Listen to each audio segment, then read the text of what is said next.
Milo Milošević nakon reklama potekao je ovonedeljnog vođu Uroša Čertića kako bi otkrio ko su njegovi potrci koje šalje u izolaciju.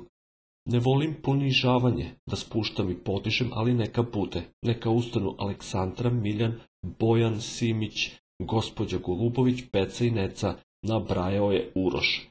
Sedite Miljane i Aleksandra, lepi su, pa da se slikaju. Najlepše je do sada, ali glupo mi je da komentarišem. Neka sednu Petrući i Tijana, govorio je Čertić.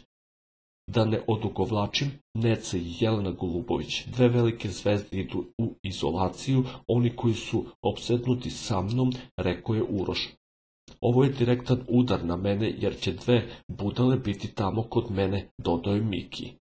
Miki me izbjegava već 2-3 dana, sada neće moći da pobegne, smejala se Jelena. Ja im dajem podijum, imaće svoj stream, pa neka uživaju u onom brlogu u kvadratima, kao što je moj cipelarnik, nastavio je Čertić.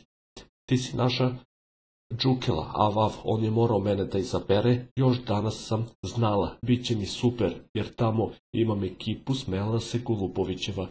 Mikica, Jelena i ja smo jedini koji možemo nešto da mu kažemo, ali mi smo sa njim imali i najviše sukoba. Drago mi je što me je izabrao, jer me zanima šta će ovi licemeri da kažu o meni, dodao je Neca.